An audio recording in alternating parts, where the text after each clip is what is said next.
Hello, ഇന്നത്തെ നമ്മുടെ video എന്ന് പറയുന്ന ഒരു പൊതിച്ചോറ് ഉണ്ടാക്കുന്നതാണ് കേട്ടോ. ഇതിന് മുന്നേയും ഞാൻ 2 വീഡിയോ ഇട്ടിട്ടുണ്ട് പൊതിച്ചോറ് ഉണ്ടാക്കുന്നത്.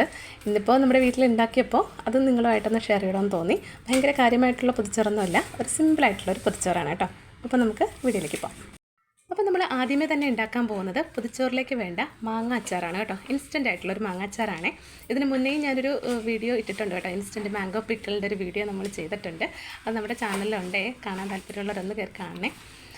അപ്പോൾ നമ്മൾ പൊതിച്ചോറിലേക്ക് മിക്കവാറും ഒഴിച്ചു വിടാൻ പറ്റാത്തൊരു സംഭവമാണല്ലേ മാങ്ങാച്ചാർ, അല്ലെങ്കിൽ ഏതെങ്കിലും ഒരു അച്ചാർ വേണം അല്ലേ. അപ്പോൾ അതുകൊണ്ട് ഞാൻ എൻ്റെ കയ്യിൽ മാങ്ങാച്ചാറോ അല്ലെങ്കിൽ വേറെ അച്ചാറൊന്നും ഇരിപ്പില്ലായിരുന്നു. അപ്പോൾ അതുകൊണ്ട് ഞാൻ മാങ്ങ ഇരുന്നത് കൊണ്ട് പെട്ടെന്നൊരു അച്ചാർ ഉണ്ടാക്കിയെടുക്കാമെന്ന് വിചാരിച്ചു. അപ്പോൾ മറ്റ് വിഭവങ്ങൾ അല്ലെങ്കിൽ മറ്റ് കറികളൊക്കെ ഉണ്ടാക്കുന്നതിന് മുമ്പ് ആദ്യമേ തന്നെ നമ്മൾ ഈ ഒരു അച്ചാറങ്ങ് ഉണ്ടാക്കി വെക്കുകയാണെന്നുണ്ടെങ്കിൽ നമ്മൾ മറ്റ് കറികളും കാര്യങ്ങളൊക്കെ ഉണ്ടാക്കി പൊതിയങ്ങ് കെട്ടാൻ സമയമാകുമ്പോൾ ഈ അച്ചാറൊക്കെ നല്ല സെറ്റായിട്ട് വന്നിട്ടുണ്ടാകും കേട്ടോ. അപ്പോൾ ഞാൻ മാങ്ങയൊക്കെ നല്ല ചെറിയ കഷ്ണങ്ങളായിട്ട് കട്ട് ചെയ്തെടുത്തിട്ടുണ്ട്. ഇനി നമുക്ക് ഇതിലേക്ക് കുറച്ച് ഉപ്പ് അങ്ങിട്ട് കൊടുക്കാം. പിന്നെ നമ്മളിതിലേക്ക് 1 ടീസ്പൂൺ തന്നെ കായപ്പൊടിയാണ് കേട്ടോ. കായപ്പൊടിയും കൂടി ഇട്ട് കൊടുക്കുന്നുണ്ട്. എന്നിട്ട് നമുക്കിത് നന്നായിട്ട് കൈ കൊണ്ട് തന്നെ വേണം കേട്ടോ നല്ലതുപോലെ ഒന്ന് പുരട്ടി വെക്കാൻ വേണ്ടിയിട്ട്.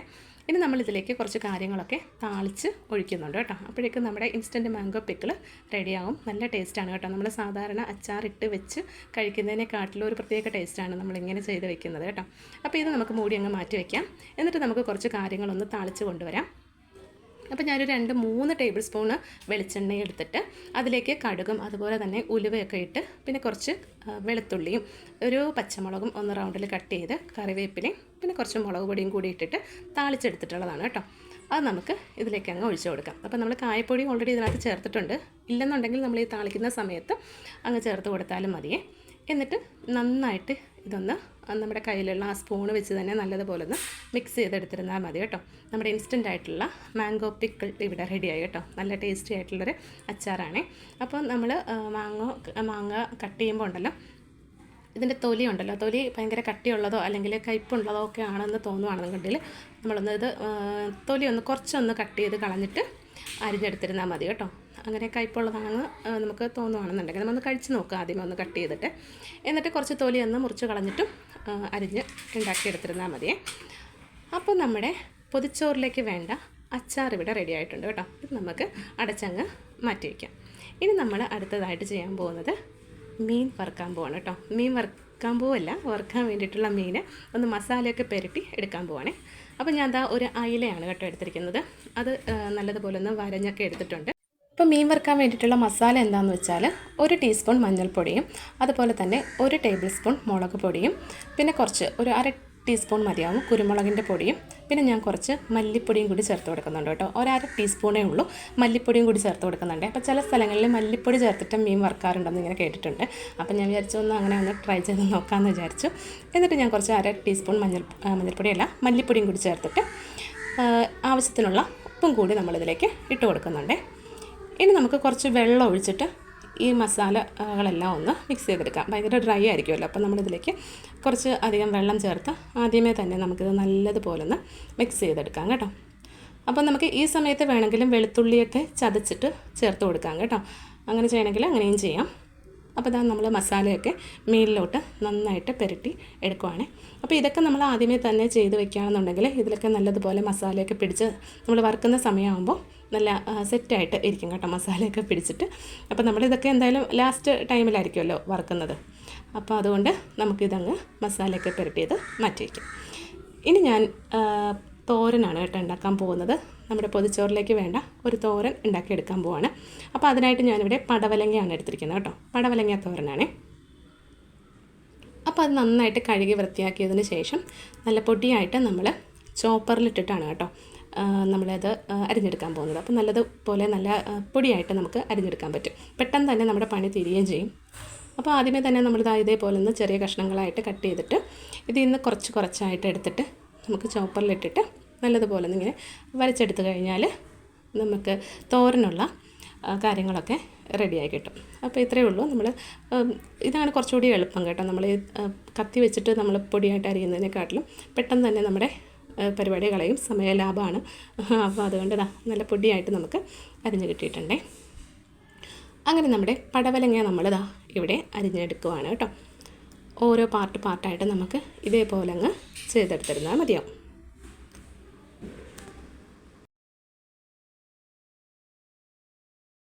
അപ്പോൾ പടവലങ്ങ എല്ലാം പൊടിയായിട്ടങ്ങ് അരിഞ്ഞെടുത്തിട്ടുണ്ട് കേട്ടോ. ഇനി നമ്മളിതിലേക്ക് ഒരു സവോള കൂടി ചേർത്ത് കൊടുക്കുന്നുണ്ട്. ഒരെണ്ണം ഇല്ല, ഒരു വലിയ സവോളയുടെ പകുതി മാത്രമേ ഞാൻ എടുത്തിട്ടുള്ളൂ കേട്ടോ. അപ്പോൾ നമ്മൾ ഒരു പടവലങ്ങ, ഒരു ചെറിയ പടവലങ്ങയാണല്ലോ എടുത്തത്, അപ്പോൾ അതിൻ്റെ അളവനുസരിച്ചിട്ട് ഒരു സവോളയുടെ പകുതി മതിയാവുമേ. ഇനി നമുക്ക് അപ്പോൾ സവോളയും നമ്മളിതാ ഒരു കുറച്ചൊന്ന് ചെറിയ കഷ്ണങ്ങളായിട്ട് മുറിച്ചിട്ട് ആ ചോപ്പറിലോട്ട് അങ്ങ് ഇട്ട് കൊടുക്കുകയാണേ. എന്നിട്ട് നമ്മളിതിലേക്ക് വേറെയും കുറച്ച് കാര്യങ്ങളും കൂടി ചേർത്ത് കൊടുത്തിട്ടാണ് ഇത് പൊടിയായിട്ട് അരിഞ്ഞെടുക്കുന്നത് കേട്ടോ. ഇനി നമ്മളിതിലേക്ക് 3 വെളുത്തുള്ളി കൂടി ഇട്ട് കൊടുക്കുന്നുണ്ടേ. പിന്നെ നമ്മളിതിലേക്ക് എരിവിന് ആവശ്യമായിട്ടുള്ള പച്ചമുളക് ചേർക്കുന്നുണ്ട് കേട്ടോ. അപ്പം ഞാനിവിടെ ഒരു പച്ചമുളകേ എടുത്തിട്ടുള്ളൂ. നമുക്ക് എരിവിന് 1, 2, 3 ഒക്കെ ചേർത്ത് കൊടുക്കാം കേട്ടോ. അപ്പോൾ ഇത് അത്യാവശ്യം എരിവുള്ള മുളകായതുകൊണ്ട് ഞാനിവിടെ ഒരെണ്ണം മാത്രമേ എടുത്തിട്ടുള്ളേ. ഇനി നമുക്ക് ഇതും കൂടി ഒന്ന് ചോപ്പറിലിട്ട് വെച്ച് എടുക്കാം. നല്ല പൊടിയായിട്ട് അരിഞ്ഞ് എടുക്കാമേ. അപ്പോൾ നമ്മൾ സവോളയും വെളുത്തുള്ളിയൊക്കെ അരിഞ്ഞ് എടുത്തിട്ടുണ്ട് കേട്ടോ. ഇത് നമുക്ക് നമ്മൾ അരിഞ്ഞിട്ടുള്ള പടവലങ്ങയിലോട്ട് ചേർത്ത് കൊടുക്കാം. അപ്പോൾ ഇത്രയേ ഉള്ളൂ, നമ്മുടെ പടവലങ്ങ തോരനായിട്ടുള്ള ഏകദേശം കാര്യങ്ങളൊക്കെ റെഡി ആയിട്ടുണ്ട്. ഇനി നമ്മളിതിലേക്ക് തോരനല്ലേ, അപ്പോൾ തേങ്ങ വേണമല്ലോ, അപ്പോൾ അതിനാവശ്യമായിട്ടുള്ള തേങ്ങയും കൂടി നമ്മൾ ഇട്ട് കൊടുത്തിട്ടുണ്ട്. ഇനി നമ്മളിതിലേക്ക് 1 ടീസ്പൂൺ മഞ്ഞൾപ്പൊടിയാണ് കേട്ടോ, മഞ്ഞൾപ്പൊടിയും കൂടി ചേർത്ത് കൊടുക്കുന്നുണ്ട്. പിന്നെ നമ്മളിതിലേക്ക് ആവശ്യത്തിനുള്ള ഉപ്പും കൂടി ചേർത്ത് കൊടുക്കുന്നുണ്ട്. പിന്നെ നമ്മളിതിലേക്ക് കുറച്ച് കറിവേപ്പിലയും കൂടി ഇട്ട് കൊടുക്കുന്നുണ്ട്. എന്നിട്ട് നമുക്ക് നല്ലതുപോലെ കൈ കൊണ്ട് തന്നെ നന്നായിട്ടൊന്ന് തിരുമ്മി എടുക്കണം. നല്ലതുപോലെ മിക്സ് ചെയ്തെടുക്കാം. കൈ വെച്ച് തന്നെ ചെയ്യണം കേട്ടോ. അപ്പം ഞാൻ വീട്ടിൽ പൊടിച്ച മഞ്ഞൾപ്പൊടി ആയതുകൊണ്ടാണോ എന്നറിയില്ല, കളറ് കുറച്ച് കുറവാണ് കേട്ടോ. അപ്പം നല്ലതുപോലെ കൈ വെച്ചിട്ട് ഇതേപോലെ അങ്ങ് മിക്സ് ചെയ്ത് കൊടുത്താൽ മതി. ഇനി നമുക്ക് ഇതങ്ങ് മാറ്റി വയ്ക്കാം കേട്ടോ. അപ്പം നമ്മുടെ എല്ലാം ഒന്ന് സെറ്റ് ചെയ്ത് ഇനി അടുത്ത കാര്യങ്ങളും കൂടി നമുക്കൊന്ന് ആക്കിയെടുക്കാം. അപ്പോൾ പടവലങ്ങ തോരത്തിനുള്ള കാര്യങ്ങൾ ഇവിടെ ആയിട്ടുണ്ട്. ഇനി നമുക്ക് ഒരു മെഴുക്ക് പുരട്ടിയും കൂടി വേണമല്ലോ. പൊതിച്ചോറിലോട്ട് ഒരു മെഴുക്ക് പുരട്ടി മസ്റ്റാണ്. അപ്പം എല്ലാവർക്കും ഒരേപോലെ ഇഷ്ടമുള്ള ഒരു മെഴുക്ക് പുരട്ടിയാണ് ഉരുളക്കിഴങ്ങ് മെഴുക്ക് പുരട്ടി.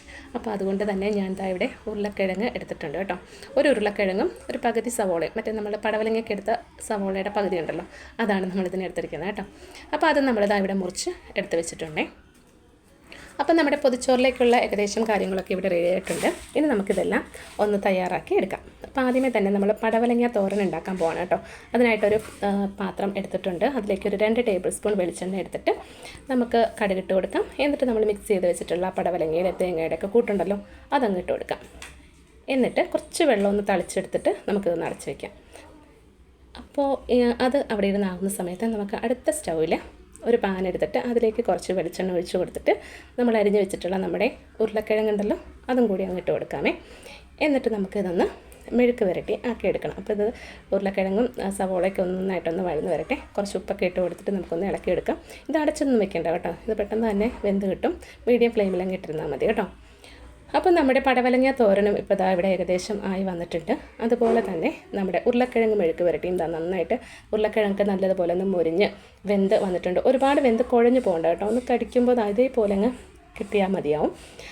നമ്മുടെ ഉരുളക്കിഴങ്ങ് മെഴുക്ക് പുരട്ടി ഇവിടെ റെഡി ആയിട്ടുണ്ട് കേട്ടോ. ഇനി ഇതിലേക്ക് നമുക്ക് ആവശ്യത്തിനുള്ള മുളക് പൊടി കൂടി ഇട്ട് കൊടുത്തിട്ട് നന്നായിട്ടൊന്ന് ഇളക്കിയെടുത്തിരുന്നാൽ മതി. നല്ല ടേസ്റ്റി ആയിട്ടുള്ളൊരു ഉരുളക്കിഴങ്ങ് മെഴുക്ക് പുരട്ടിയാണ് കേട്ടോ ഇത്.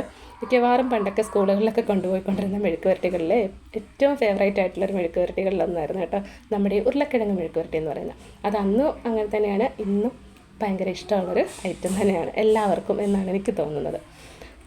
അപ്പോൾ നമ്മുടെ ഉരുളക്കിഴങ്ങ് മെഴുക്ക് പുരട്ടി ഇവിടെ ആയിട്ടുണ്ട്. അതുപോലെ പടവലങ്ങ തോരനും റെഡി ആയിട്ടുണ്ട്. ഇനി നമുക്ക് വേണ്ടത് ചമ്മന്തിയാണ്. അപ്പോൾ അതിനായിട്ട് ഞാനിവിടുത്തെ ഒരു പീസ് മാങ്ങ എടുത്തിട്ടുണ്ട് കേട്ടോ. അധികം പുളിയില്ലാത്ത മാങ്ങ ആയതുകൊണ്ടാണ് ഞാൻ ഇത്രയും എടുത്തത് കേട്ടോ. നിങ്ങളുടെ കയ്യിലുള്ളത് പുളിയുള്ളതാണെങ്കിൽ അതനുസരിച്ച് എടുത്താൽ മതി. പിന്നെ ഒരു 3 ചെറിയ ഉള്ളി എടുത്തിട്ടുണ്ട്. പിന്നെ നമ്മളിതിലേക്ക് മുളക് പൊടിയാണ് കേട്ടോ ചേർത്ത് കൊടുത്തത്. കാന്താരി മുളക് ഉണ്ടെങ്കിൽ നല്ലതായിരിക്കും, അത് ചേർത്ത് കൊടുക്കാം. പിന്നെ കുറച്ച് ഉപ്പ്, ആവശ്യത്തിനുള്ള ഉപ്പും കൂടി ഇട്ട് കൊടുത്തിട്ടുണ്ട്. പിന്നെ ജീരകത്തിൻ്റെ ടേസ്റ്റ് ഇഷ്ടമായതുകൊണ്ട് അതും കൂടി ചേർത്ത് കൊടുക്കുന്നുണ്ട്. എന്നിട്ട് നമുക്ക് മിക്സിയുടെ ജാറിലിട്ടിട്ടോ അരകല്ലുണ്ടെങ്കിൽ അതിൽ വെച്ചിട്ടോ ഒക്കെ നമുക്ക് മാങ്ങാ ചമ്മന്തി ഇവിടെ അരച്ചെടുത്തിട്ടുണ്ട് കേട്ടോ. നല്ല ടേസ്റ്റി ആയിട്ടുള്ളൊരു ചമ്മന്തിയാണ് കേട്ടോ മാങ്ങാ ചമ്മന്തി. ഇനി നമ്മളിതിലേക്ക് കുറച്ച് വെളിച്ചെണ്ണ കൂടി ചേർത്ത് കൊടുത്തിട്ടാണ് ഇതൊന്ന് നന്നായിട്ടൊന്ന് മിക്സ് ചെയ്ത് എടുക്കുക കേട്ടോ. വെളിച്ചെണ്ണ കൂടി ചേർക്കുമ്പോൾ ഒരു പ്രത്യേക ടേസ്റ്റാണ് കേട്ടോ നമ്മുടെ ചമ്മന്തിക്ക്. അപ്പോൾ ആവശ്യത്തിനുള്ള പുളിയൊക്കെ ഉള്ള ഒരു അട്ടിപ്പൊളി ഒരു ചമ്മന്തിയാണ് കേട്ടോ. അത് നന്നായിട്ട് നമ്മൾ മിക്സ് ചെയ്തതാ ചമ്മന്തി നമ്മളെടുത്ത് ഇവിടെ മാറ്റി വെച്ചിട്ടുണ്ട്. അപ്പോൾ നമ്മുടെ ചമ്മന്തി ഇവിടെ റെഡിയായി. ഇനി നമുക്ക് വേണ്ടത് മീൻ പൊരിച്ചതാണ് അല്ലേ. നമ്മൾ മീൻ പൊരിക്കാൻ വേണ്ടി മാറ്റി വെച്ചിട്ടുണ്ടായിരുന്നു. അപ്പോൾ ഇനി നമ്മളൊരു പാത്രം എടുക്കാം. അതിലേക്ക് നമ്മൾ കുറച്ച് വെളിച്ചെണ്ണ ഒഴിക്കുന്നതാണ് കേട്ടോ മീൻ പൊരിച്ചതിന് നല്ലത്. അപ്പോൾ വെളിച്ചെണ്ണ എടുത്തിട്ടുണ്ട്. അത് നന്നായിട്ട് ചൂടായി വന്നപ്പോൾ നമ്മൾ മസാല പുരട്ടി വെച്ചിട്ടുള്ള നമ്മുടെ മീനുകളും ഇതേപോലെ അങ്ങ് നിരത്തി വെച്ച് നമുക്കൊന്ന് പൊരിച്ചെടുക്കാം. അപ്പോൾ ഞാനിതിലേക്ക് ഈ ഒരു സമയത്താണ് കുറച്ച് വെളുത്തുള്ളിയും അതുപോലെ ഒരു ചെറിയ കഷ്ണം ഇഞ്ചിയും കൂടി ഒന്ന് അരിഞ്ഞിട്ട് അതൊന്ന് ചേർത്ത് കൊടുക്കുകയാണേ. അത് നമ്മുടെ മീൻ പൊരിച്ചതിന് നല്ലൊരു ടേസ്റ്റ് തരും കേട്ടോ. അതല്ലെങ്കിൽ നമുക്ക് മസാല പുരട്ടുന്ന സമയത്താണെങ്കിലും ഇത് നല്ലതുപോലെ ചതച്ചിട്ട് നമുക്ക് ചേർത്ത് പുരട്ടി വെച്ചാലും നല്ലതായിരിക്കും. കുറച്ച് കറിവേപ്പിലയും കൂടി ഇട്ട് കൊടുത്തിട്ടുണ്ട് കേട്ടോ. അങ്ങനെ നമ്മൾ ഒരു മീഡിയം ഫ്ലെയിമിലിട്ടിട്ട് നമ്മുടെ മീൻ പൊരിച്ചതും ഇവിടെ റെഡിയാക്കി എടുക്കുന്നുണ്ട്. അപ്പോൾ ഒരു വശം അത്യാവശ്യം നന്നായിട്ട് മുരിഞ്ഞ് വന്നിട്ടുണ്ട് കേട്ടോ. ഇനി നമ്മളിത് മറിച്ചിട്ടിട്ട് അടുത്ത വശം കൂടി ഒന്ന് നല്ലതുപോലെ ഒന്ന് മുരിച്ച് എടുക്കുവാണേ. അപ്പോൾ രണ്ട് വശവും നന്നായിട്ട് മുരിഞ്ഞ് വന്നപ്പോഴത്തേക്ക് ഞാൻ അതങ്ങ് സൈഡിലേക്ക് അങ്ങ് മാറ്റിയിട്ട് നമ്മളൊരു തല ഉണ്ടായിരുന്നല്ലോ, ഒരു മീനിൻ്റെ ഒരു തല ഭാഗം നമ്മൾ മസാല പുരട്ടി വെച്ചിട്ടുണ്ടായിരുന്നു. അപ്പോൾ അതും കൂടി നമ്മൾ ആ എണ്ണയിലിട്ട് നന്നായിട്ടൊന്ന് പൊരിച്ചെടുക്കുകയാണ് കേട്ടോ. അങ്ങനെ നമ്മുടെ മീൻ പൊരിച്ചതും ഇവിടെ ഏകദേശം റെഡിയായി വന്നിട്ടുണ്ട്. അത് നമുക്കങ്ങ് മാറ്റി വയ്ക്കാം. ഇനി നമുക്ക് ലാസ്റ്റ് ചെയ്തെടുക്കുന്ന ഒരു കാര്യമാണ് മുട്ട പൊരിച്ചത്. അത് പ്രത്യേകിച്ച് ആരെയും പഠിപ്പിക്കേണ്ട ആവശ്യമൊന്നുമില്ല, എല്ലാവർക്കും അറിയാം അല്ലേ. അപ്പോൾ ഞാൻ കുറച്ച് ചെറിയ ഉള്ളിയും ഒരു ചെറിയ പച്ചമുളകും ഒക്കെ അരിഞ്ഞെടുത്തിട്ടുണ്ട്. അതിലേക്ക് നമ്മുടെ മുട്ട കൂടി അങ്ങ് പൊട്ടിച്ച് ഒഴിച്ചു കൊടുക്കുവാണ് കേട്ടോ. അപ്പോൾ 2 മുട്ട ഇവിടെ എടുത്തിട്ടുണ്ടായിരുന്നു. അതും കൂടി നമ്മൾ ഇതിലേക്ക് അങ്ങ് പൊട്ടിച്ച് ഒഴിച്ചു കൊടുത്തിട്ടുണ്ട്. ഇനി നമ്മളിതിലേക്ക് ഒരു 1/2 സ്പൂൺ ഉപ്പാണ് കേട്ടോ, ആവശ്യത്തിനുള്ള ഉപ്പും കൂടി ചേർത്ത് കൊടുത്തിട്ടുണ്ട്. പിന്നെ കുറച്ച് മഞ്ഞൾപ്പൊടി ഇട്ട് കൊടുക്കുന്നുണ്ട്. ചിലർ മഞ്ഞൾപ്പൊടി ചേർക്കാറില്ല കേട്ടോ, അപ്പം ഞാൻ കുറച്ച് മഞ്ഞൾപ്പൊടി ചേർത്ത് കൊടുത്തിട്ടുണ്ട്. പിന്നെ ഒരു 1/2 സ്പൂൺ കുരുമുളകിൻ്റെ പൊടിയും കൂടി ചേർത്തിട്ട് നന്നായിട്ടൊന്ന് മിക്സ് ചെയ്ത് എടുക്കുകയാണ് കേട്ടോ. അപ്പോൾ ഇത്രയേ ഉള്ളൂ, നമ്മുടെ മുട്ട പൊരിക്കാനുള്ള കാര്യങ്ങളൊക്കെ ഇവിടെ റെഡി ആയിട്ടുണ്ട് കേട്ടോ. നന്നായിട്ടൊന്ന് മിക്സ് ചെയ്ത് കൊടുത്തതിന് ശേഷം ഞാനൊരു പാനിൽ കുറച്ച് എണ്ണ ഒഴിച്ചിട്ടുണ്ടായിരുന്നു. അതിലേക്ക് മുട്ട പൊരിക്കാനുള്ള കാര്യങ്ങളും ചെയ്ത് കൊടുത്തിട്ടുണ്ട്. അങ്ങനെ നമ്മുടെ മുട്ട പൊരിക്കലും ഇവിടെ കഴിഞ്ഞിട്ടുണ്ട്. അപ്പോൾ പൊതിച്ചോറിലേക്കുള്ള എല്ലാ കാര്യങ്ങളും ഇവിടെ ആയിട്ടുണ്ട്. ഇനി നമുക്ക് പൊതിച്ചോറങ്ങ് കെട്ടിയെടുക്കാം. അപ്പോൾ ഒരു ഇല അങ്ങ് വാട്ടിയെടുത്തിട്ടുണ്ട്. അതിലേക്ക് നല്ല മട്ട അരിയാണ് കേട്ടോ, മട്ട റൈസാണ് നമ്മളിവിടെ എടുത്തിരിക്കുന്നത്. കുത്തരിച്ചോറ് ആണ് നമ്മളിവിടെ എടുത്തിരിക്കുന്നത് കേട്ടോ. അതിലേക്ക് നമ്മൾ ആദ്യമേ തന്നെ നമ്മുടെ പടവലങ്ങ തോരനാണ് വെച്ച് കൊടുക്കുന്നത്. പിന്നെ നമ്മളിതിലേക്ക് ഉരുളക്കിഴങ്ങ് മെഴുക്ക് പുരട്ടി ഒരു സൈഡിലോട്ട് വെച്ച് കൊടുക്കുന്നുണ്ട്. പിന്നെ നമ്മുടെ അടിപൊളി ടേസ്റ്റി ആയിട്ടുള്ള മാങ്ങാ ചമ്മന്തി കേട്ടോ. ഈ ഒരു ചമ്മന്തി മാത്രം മതി കേട്ടോ നമുക്ക് ഈ ചോറ് കഴിക്കാൻ, അത്ര ടേസ്റ്റിയാണ്. പിന്നെ നമ്മൾ ആദ്യമേ തന്നെ ഉണ്ടാക്കി വെച്ചിട്ടുള്ള നമ്മുടെ മാങ്ങ അച്ചാറാണ്, അതും കൂടി ഇൻസ്റ്റൻ്റ് ആയിട്ടുള്ള മാങ്ങ അച്ചാറാണ്. അതും കൂടി നമ്മൾ ഒരു സൈഡിലേക്ക് വെക്കുന്നുണ്ട്. അപ്പോൾ നന്നായിട്ടൊന്ന് മിക്സ് ചെയ്തതിന് ശേഷം വേണം കേട്ടോ നമ്മളിത് വെച്ച് കൊടുക്കാൻ വേണ്ടിയിട്ട്. അപ്പോൾ നമ്മുടെ മാങ്ങ അച്ചാറും നമ്മൾ സൈഡിലോട്ടങ്ങ് വെച്ച് കൊടുത്തിട്ടുണ്ട്. ഇനി നമ്മൾ വെക്കാൻ പോകുന്നത് മീൻ പൊരിച്ചതാണ്. നമ്മുടെ മീൻ പൊരിച്ചതും ഒരു സൈഡിൽ വെച്ച് കൊടുത്തിട്ടുണ്ട്. ഇനി ലാസ്റ്റ് നമ്മൾ നമ്മുടെ മുട്ട പൊരിച്ചതും കൂടി വെച്ചിട്ട് നമ്മൾ പൊതിച്ചോറങ്ങ് കിട്ടി അങ്ങ് വെക്കാൻ പോവാണ്. അപ്പോൾ 1 മണിക്കൂറെങ്കിലും നമ്മളിത് വെച്ച് എടുക്കാവുള്ളൂ കേട്ടോ. അപ്പോഴാണ് നല്ല ഒരു ആ വാഴലയുടെ ടേസ്റ്റും ഒക്കെ ആയിട്ട് നല്ലൊരു അടിപൊളി പൊതിച്ചോറ് നമുക്ക് കഴിക്കാൻ പറ്റുള്ളൂ കേട്ടോ. കുറച്ച് സമയം നമ്മളിത് വെക്കണം, ഇതേപോലെ അങ്ങ് പൊതി കെട്ടിയിട്ട്. അപ്പോഴാണ് നമ്മുടെ പൊതിച്ചോറിൻ്റെ ആയിട്ടുള്ളൊരു ടേസ്റ്റ് വരിക. അപ്പോൾ എന്തായാലും എല്ലാവർക്കും ഇഷ്ടമായി എന്ന് വിചാരിക്കുന്ന ഒരു സിമ്പിളായിട്ടുള്ളൊരു പൊതിച്ചോറ്. അപ്പോൾ ഇടയ്ക്കൊക്കെ ഇതേപോലെ സമയം കിട്ടുമ്പോഴൊക്കെ ഒന്നുണ്ടാക്കി എല്ലാവരും ഒന്ന് കഴിച്ച് നോക്കാം കേട്ടോ. വീഡിയോ എല്ലാവർക്കും ഇഷ്ടമായെന്ന് വിചാരിക്കുന്നു. പുതിയൊരു വീഡിയോ ആയിട്ട് വരാം. ഇതുവരേക്കും ബൈ.